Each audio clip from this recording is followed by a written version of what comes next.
Hi everybody, I am going to read you a book today by Tomie dePaola. It says, Bill and Pete Go Down the Nile.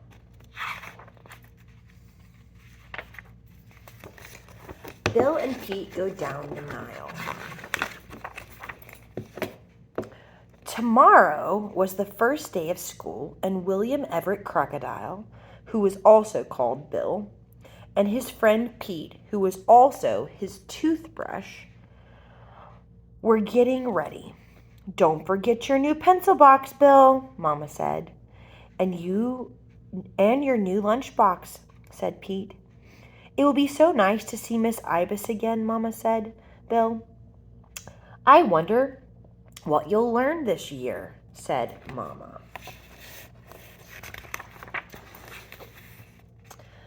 The next morning, after kissing Mama goodbye, Bill and Pete started out for school. It was fun to see all the other little crocodiles again.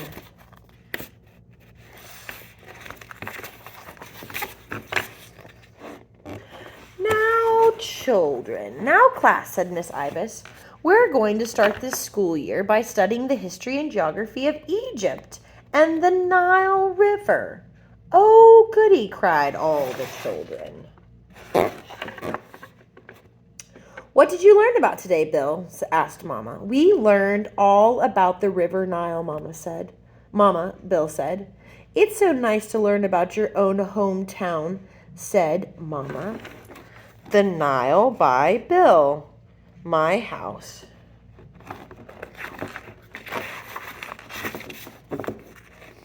On Tuesday, Mrs. Ibis told the class about the Sphinx.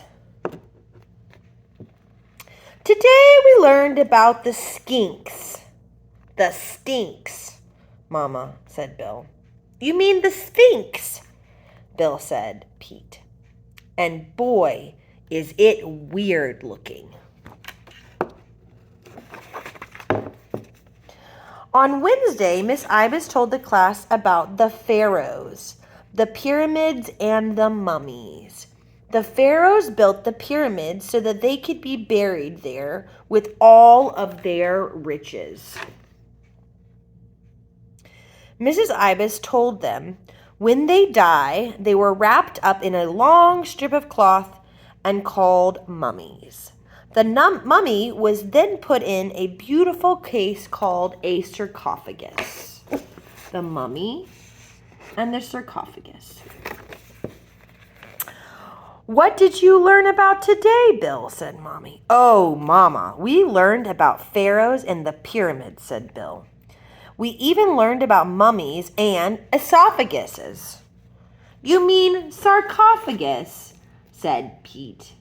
How exciting, said Mama.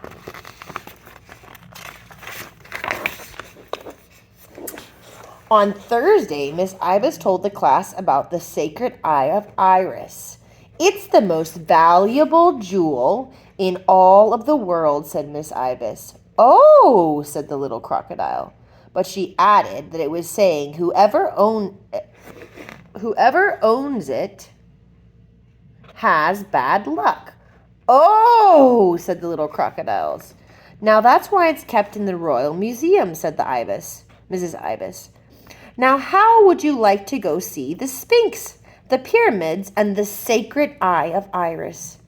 Oh, yes, said all the little crocodiles. Well, tomorrow we're going to take a class trip down the Nile.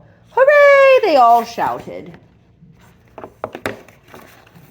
Do you have your lunchbox? Asked Mama. Yes, Mama, said Bill. Now, Pete, don't forget to brush Bill's teeth, said Mama. I won't, said Pete. Have a good time and listen to Miss Ibis and do what she says, said Mama. Goodbye, Mama, said Bill and Pete.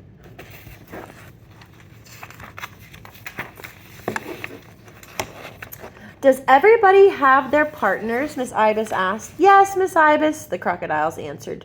Then forward, swim.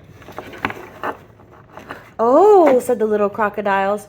There's the Grand Hotel. Ooh. "Whoa," said the little crocodiles. "There's the Sphinx." "Bill," said Pete, "look at the man in the big car with all the ladies. He must be a pharaoh," said Bill. "Watch out for the bad guys," whispered the old crocodile to Pete and Bill as he swam by. "Stay in line, Miss Ibis," as the Nile Queen went by. "Ooh," said the little crocodiles.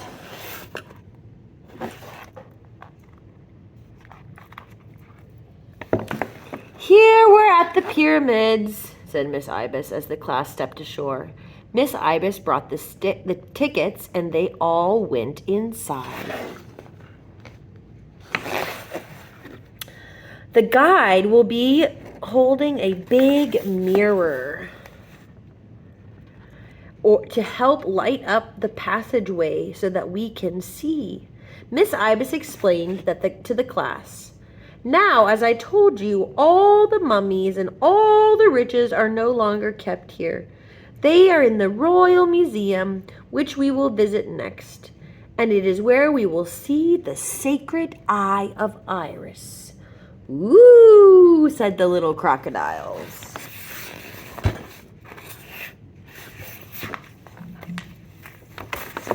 The class saw mummies and sarcophagus and the Eye of Iris. "There's that man again, Bill," whispered Pete. "He looks familiar." And then they sat down to eat their lunch. "Miss Ibis, may I be excused, please?" said Bill. And he and Pete went to the inside to find a restroom to brush Bill's teeth. "Ah, look, Bill," said Pete. "I thought I recognized him. The bad guy."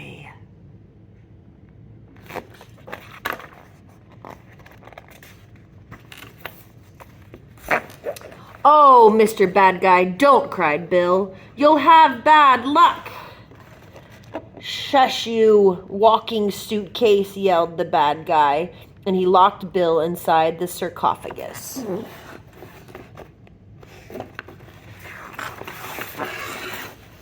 "You can't do that to my friend," shouted Pete. He flew into the restroom to get some toilet paper. "Take that," said Pete, and he flew around and around and around, and presto, the bad guy was a mummy.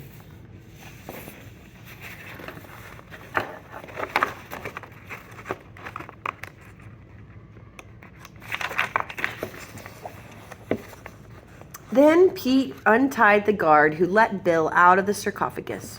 "Where have you been, William Everett?" scolded Mrs. Ibis. "Why, these two fine fellows saved the sacred Eye of Iris from falling into evil hands," said the head of the museum. "The bad guy is being taken to Cairo and put in jail. As a reward, we're going to send you all home on the Queen of the Nile." "Ooh," said the little crocodiles. "And so, Mama, that's what happened on our first class field trip," said Bill. "My goodness," said Mama, "what an adventure." "And Miss Ibis was right," said Bill. "The sacred Eye of Iris does bring bad luck, especially to bad guys," said Pete. And now we've learned about Bill the crocodile who lives on the Nile.